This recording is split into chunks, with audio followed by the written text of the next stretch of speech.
Simulacra and Simulation by Baudrillard. Chapter 17. Values. Last Tango. Where nothing is in its place, lies disorder. Where in the desired place there is nothing, lies order. Correct. Panic on the part of university administrators at the idea that diplomas will be awarded without a real work counterpart, without an equivalence in knowledge. This panic is not that of political subversion, it is that of seeing value become dissociated from its contents and begin to function alone, according to its very form. The values of the university, diplomas, etc. will proliferate and continue to circulate, a bit like floating capital or euro dollars. They will spiral without referential criteria, completely devalorized in the end, but that is unimportant. Their circulation alone is enough to create a social horizon of value, and the ghostly presence of the phantom value will only be greater, even when its reference point, its use value, its exchange value, the academic workforce that the university recoups, is lost. Terror of value without equivalence. This situation only appears to be new. It is so for those who still think that a real process of work takes place in the university, and who invest their lived experience, their neuroses, their raison d'etre in it. The exchange of signs, of knowledge, of culture, in the university, between teachers and taught has for some time been nothing but a doubled collusion of bitterness and indifference, the indifference of signs that brings with it the disaffection of social and human relations, a doubled simulacrum of a psychodrama, that of a demand hot with shame, presence, Oedipal exchange, with pedagogical incest that strives to substitute itself for the lost exchange of work and knowledge. In this sense, the university remains the site of a desperate initiation to the empty form of value, and those who have lived there for the past few years are familiar with this strange work, the true desperation of non-work, of non-knowledge. Because current generations still dream of reading, of learning, of competing, but their heart isn't in it. As a whole, the ascetic cultural mentality has run body and possessions together. This is why the strike no longer means anything.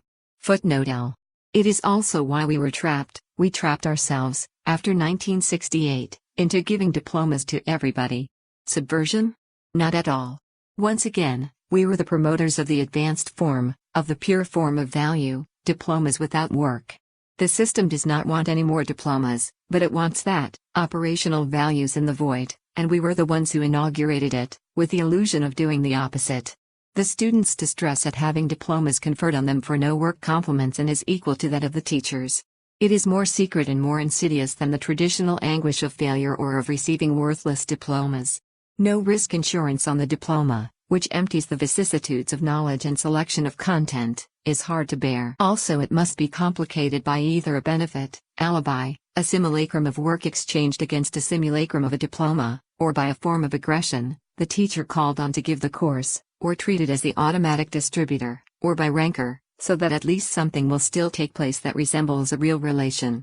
But nothing works. Even the domestic squabbles between teachers and students, which today make up a great part of their exchanges, are nothing but the recollection of, and a kind of nostalgia for a violence or a complicity that heretofore made them enemies or united them around a stake of knowledge or a political stake. The hard law of value, the law set in stone, when it abandons us, what sadness, what panic. This is why there are still good days left to fascist and authoritarian methods, because they revive something of the violence necessary to life, whether suffered or inflicted. The violence of ritual, the violence of work, the violence of knowledge, the violence of blood, the violence of power and of the political is good. It is clear, luminous, the relations of force, contradictions, exploitation, repression. This is lacking today, and the need for it makes itself felt.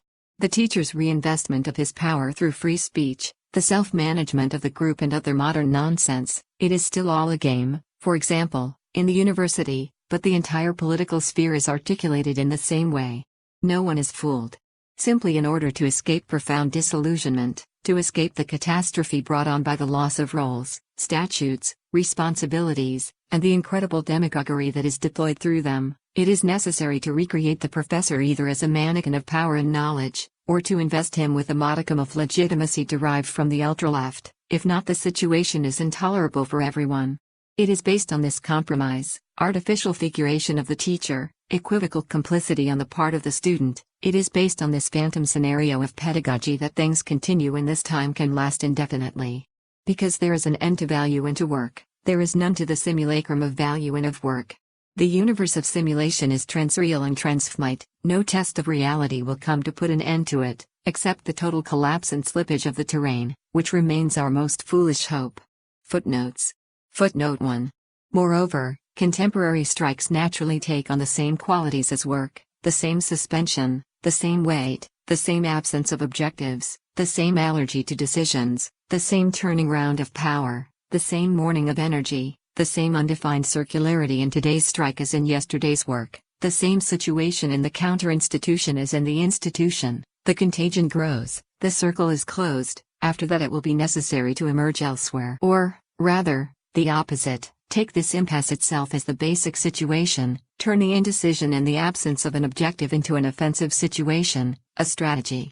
In searching at any price to wrench oneself from this mortal situation, from this mental anorexia of the university, the students do nothing but breathe energy again into an institution long since in a coma. It is forced survival. It is the medicine of desperation that is practiced today on both institutions and individuals, and that everywhere is the sign of the same incapacity to confront death. One must push what is collapsing, said Nietzsche. End of chapter.